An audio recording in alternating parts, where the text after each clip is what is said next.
In the serene suburb of Maple Hills, just a few miles outside Denver, Colorado, life unfolded with a comforting predictability that residents cherished. Picture-perfect lawns stretched across quiet streets, manicured to perfection, while friendly neighbors swapped recipes at potlucks and debated holiday decoration rules during block parties.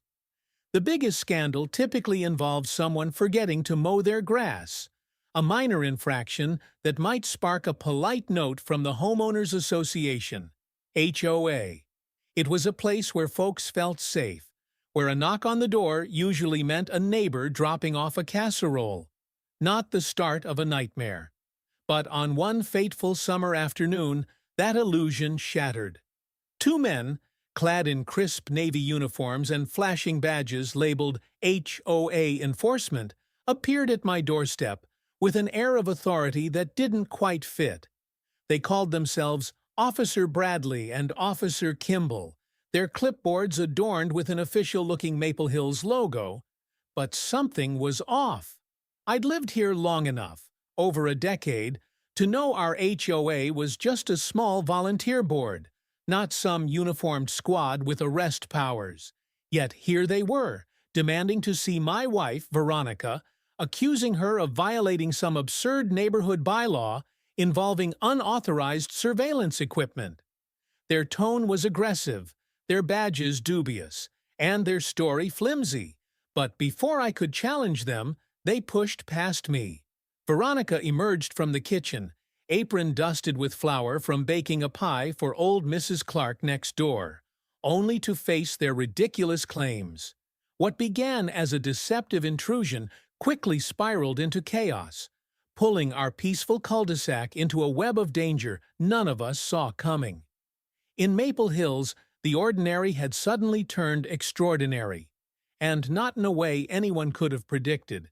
In the quiet corners of Maple Hills, Veronica, or V as I called her, blended into suburban life like a chameleon, her secret identity tucked neatly beneath a facade of normalcy. To our neighbors, she was just the friendly woman next door, the one who baked pies for Mrs. Clark and waved hello during evening walks along our tree-lined streets. Her cover story was flawless, a tech consultant for a startup in Aurora, a job vague enough to explain her occasional trips out of town without raising eyebrows. She'd laugh over coffee, joking that if folks knew what she really did, they'd think we were pulling some grand prank. But beneath that calm, polite exterior lay a truth I'd come to marvel at. She was a CIA analyst, a master of data infiltration working on classified projects that kept her tied to a world far beyond our cul-de-sac. I'd catch glimpses of it sometimes, the way her eyes sharpened when she scanned a room, or how she'd slip into an unreadable calm during tense moments. That summer day, when those fake HOA cops stormed in with their phony badges and wild accusations, I saw it again. While I fumbled in panic, heart pounding as they dragged her toward their SUV, Veronica didn't flinch. No screams, no tears, just that steady gaze, taking in every detail. The men's heights, their boot brands, the design of their fake badges. She wasn't just my wife in that moment. She was an operative, poised and ready. Her hidden life, so carefully guarded, was about to unravel their whole charade. Little did those imposters know, the woman they'd targeted wasn't a suburban pushover. She was a force they'd never see coming. What started as a bizarre encounter in Maple Hills escalated into a scene straight out of a spy thriller when those fake HOA cops, Bradley and Kimball, shoved Veronica toward their dark SUV. I'd shouted, "This is kidnapping!" my voice cracking with rage and fear, but they ignored me, their stiff postures hinting they knew they'd overstepped. My heart hammered as I threw myself in front of their vehicle, arms wide, desperate to stall them. Neighbors gathered, phones out, as teenage Toby live-streamed the chaos. Gossip in our suburb spreads faster than wildfire. Then, a distant siren pierced the air, not the familiar wail of a Denver police cruiser, but the sharp shriek of something federal. Before I could process it, two sleek black SUVs roared onto our street, government plates gleaming under the afternoon sun. Out stepped four agents, moving with a precision that screamed training, led by a tall woman with silver hair and sunglasses. Margaret Hall, Veronica's CIA boss. I'd seen her once in a photo V kept hidden. Now she was here, commanding the scene with a single raised hand. Her team surrounded the imposter's vehicle, weapons drawn but steady, as Bradley and Kimball's bravado melted into panic. Kimball bolted from the passenger side, only to be tackled 3 steps later, while Bradley froze behind the wheel, stunned. Margaret's voice cut through the tension. "On behalf of the United States government, you're under arrest." They dragged Bradley out, cuffing him against the SUV as Veronica, wrists still zip-tied, flashed a faint knowing smile at Margaret. Our sleepy street had morphed into a high-stakes standoff, and the CIA's swift intervention turned a local scam into a federal takedown, leaving us all reeling in the shadow of those black SUVs. The moment those fake HOA cops, Bradley and Kimball, were cuffed against their sham SUV in Maple Hills, I thought the worst was over. But it was just the beginning of a chilling revelation. Margaret Hall, the steely CIA veteran who'd stormed in to save Veronica, pulled me aside as the Denver police cordoned off our street with yellow tape. "Your wife's been tracking a network of con artists posing as local officials," she said quietly, her words sinking in like a stone. This wasn't some random scam. These men were pawns in a sprawling criminal web targeting government employees like Veronica, a CIA analyst whose quiet life in our suburb masked her high-stakes work. My mind raced. Those late-night vans I'd seen cruising our neighborhood, the one near the community pool that sped off when I got close, suddenly made sense. But the real shock came when a CIA agent yanked a blinking device from under the back seat of the imposter's SUV. "Possible explosive or tracker," he shouted, sending neighbors scurrying behind bushes as panic rippled through our once peaceful block. Gloved hands revealed it was a GPS tracker wired with an odd circuit board, a discovery that turned Bradley and Kimball's smug denials into wide-eyed terror. They stammered they were just hired, but their fear betrayed them. Someone bigger was pulling the strings. Veronica, now free from her zip ties, leaned against a police cruiser, arms folded, grilling them with a calm that belied the chaos. "Why this neighborhood? Who's behind you?" Their silence only deepened the mystery. Margaret ordered a bomb squad sweep, our cars, storm drains, everything, while Veronica's face fell as she whispered to me, "This is bigger than we thought." She had to leave for a secure facility, whisked away by unmarked vehicles, leaving me trembling as news vans swarmed our street. Days later, she called from a secure line, voice tight with exhaustion. "They're targeting federal workers, bugging homes, selling intel on the dark web. They wanted me for something overseas." The conspiracy stretched across states, maybe beyond, and Maple Hills was no accident. It was a calculated strike. Our little suburb had become a battleground in a shadow war we never knew existed, and the truth was still unraveling. When those fake HOA cops dragged Veronica out our front door in Maple Hills, the shock hit our quiet suburb like a thunderclap. But it was the way our neighbors rallied that showed the true grit beneath our manicured lawns. At first, confusion reigned. Porches filled with wide-eyed residents, a mix of curiosity and alarm flickering across their faces, as Bradley and Kimball barked orders with their phony authority.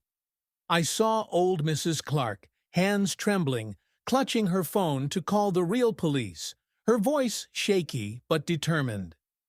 Teenage Toby, barely 16, whipped out his phone and live-streamed the whole fiasco on social media, his quick thinking turning our cul-de-sac into a viral spectacle that rattled the imposters. As I blocked their SUV, arms outstretched, neighbors trickled closer, forming an impromptu barricade. Not out of bravery, maybe, but a shared instinct to protect one of our own. When the CIA swooped in with their black SUVs and cuffed the culprits, the tension broke, replaced by a buzz of whispers and disbelief. But the real test came after, when we learned this was no fluke, but part of a sinister plot targeting folks like Veronica. Fear could have split us apart. Instead, it stitched us tighter. Mrs. Clark recounted how those creeps fined her for a non-compliant garden gnome, while Mr. Fletcher fumed about their fake landscaping fees, petty scams we'd shrugged off until now. In the days that followed, Maple Hills transformed. We swapped watch schedules over coffee, installed security cameras at street corners, and checked in on each other more than ever. Toby turned his streaming channel into a neighborhood safety hub, racking up views with tips we all pitched in to share. Even after Veronica returned and the yellow tape came down, we weren't the same naive bunch. News vans lingered, but we waved them off, reclaiming our block parties with a sharper edge. Pie in one hand, vigilance in the other. What started as a violation of our peace forged a resilience we didn't know we had, proving that in Maple Hills, community wasn't just a word, it was our strength. After the CIA freed Veronica from those fake HOA cops in Maple Hills, I thought she'd stay by my side to recover from the ordeal. But her role in this mess was far from over. It was just heating up. As Bradley and Kimball were hauled off in cuffs, Veronica's calm exterior cracked just enough for me to see the gears turning. She huddled with Margaret Hall, her silver-haired CIA boss, their glances loaded with unspoken plans. Then, with a soft, regretful, "I have to leave," she was gone, whisked away by unmarked vehicles to a secure facility for a debrief that hinted at a threat bigger than our sleepy suburb. Days later, as I paced our quiet house, haunted by the memory of her being shoved into that SUV, my phone rang from a secure line. Her voice, tight with exhaustion but alive with resolve, spilled the news. Bradley and Kimball's arrest had cracked open a criminal ring targeting government workers like her, and she was spearheading the takedown. I'd barely processed that when Margaret pulled up a week later, ushering me into a black sedan with an encrypted laptop. Through crackling audio, I heard Veronica leading a small infiltration unit at a remote storage facility near Omaha, Nebraska, 600 miles from home. She was all focus, her commands steady over the feed, coordinating entry teams, dodging armed lookouts, and directing a tactical drone buzzing overhead. My heart pounded as shouts and muffled gunshots erupted, each sound a jolt down my spine, until Margaret's grip on my shoulder and her mouthed, "She's okay," steadied me. Then came Veronica's voice again, adrenaline-fueled but triumphant. Target secure, stolen data, hardware, suspects apprehended, 0 casualties. She dismantled their command center, reclaiming intel they'd stolen to sell on the dark web, all while I sat helpless in that sedan, awestruck by the wife I thought I knew. When she returned 2 days later, slipping back into our suburban routine, no one outside classified circles knew the pie-baking woman next door had just crushed a nationwide conspiracy. Veronica's quiet courage in that takedown wasn't just her victory, it was ours too. Once the dust settled in Maple Hills, after Veronica's CIA team took down those fake HOA cops, justice rolled in like a long-overdue storm, washing away the fear that had gripped our suburb. Bradley and Kimball, the smug imposters who'd paraded around with their phony badges, faced a reckoning they never saw coming. Hauled off in handcuffs that day, their fates were sealed in a courtroom weeks later, where federal charges piled up like bricks: impersonating law enforcement, kidnapping, conspiracy, and espionage tied to a plot targeting government workers like my wife. The judge slammed the gavel, denying bail with a stern nod to their risk to national security. And their once arrogant swagger dissolved into stammered regrets as news cameras captured every flinch. For us in Maple Hills, it was closure. Neighbors who'd felt duped by their petty scams, like fines for gnomes or fake landscaping fees, finally exhaled. The real HOA board issued a statement, swearing no such enforcement would ever haunt our streets again, while the Denver police and CIA teamed up quietly to shield other suburbs from similar cons. Veronica and I watched it unfold on our living room TV, relief, hitting us with every new indictment announced. The chaos faded, and life crept back to normal. Block parties resumed, reporters dwindled, but subtle scars remained. A CIA sedan cruised by now and then, security cameras blinked at corners, and we all grew a bit more watchful. The aftermath wasn't just about punishment, it was triumph, a testament to our little community's grit.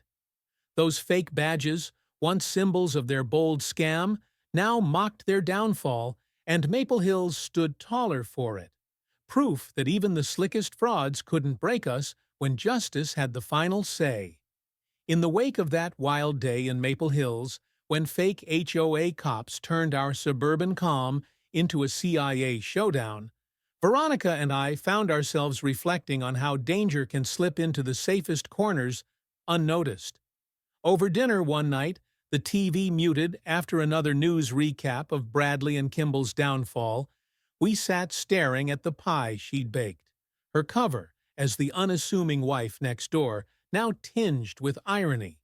She admitted she'd spent years keeping her CIA life separate, chasing threats in far-off places, only for the biggest one to knock on our own front door disguised as a petty HOA complaint. "I wasn't scared for me," she said softly, her eyes tracing the tablecloth, "but for our neighbors. Good folks who trusted this place was safe." I nodded, replaying how those imposters waltzed in with fake badges, how their SUV nearly sped off with her, and how a blinking tracker in its back seat hinted at a plot we'd never imagined. Maple Hills felt like a fortress once, 12 miles from Denver's bustle, a haven of potlucks and friendly waves. But now we knew better. The ordeal taught us threats don't always announce themselves with sirens. Sometimes they hide behind clipboards and uniforms, preying on trust. As life settled back into its gentle hum, reporters gone, block parties reborn, we couldn't unsee the lesson. Veronica passed her intel to the FBI, hinting at ties to Chicago or Seattle, but she swore her part was done, her smile weary yet relieved. We'd faced the unseen and won, yet the quiet vigilance lingered. Cameras on corners, a sharper eye on strangers. Danger lurks where you least expect it, we learned, and in Maple Hills, that truth sharpened us for whatever might come next. The story of Maple Hills offers profound lessons for those of us over 50, who've learned life's calm can hide unexpected storms. First, it reminds us that danger doesn't always roar. It can knock quietly, disguised as routine, like a fake HOA visit. Stay sharp, even in familiar places. A cautious eye on the stranger at your door or the odd car down the street could make all the difference. Second, it's a testament to hidden strength. Veronica's quiet courage as a CIA analyst mirrors the resilience we've all built over decades, whether raising families or weathering losses. You're tougher than you might think, and that grit shines when tested. Finally, it's about community. Neighbors rallying, from Mrs. Clark's shaky call to Toby's live stream, show how we thrive together. As seniors, we've seen this before.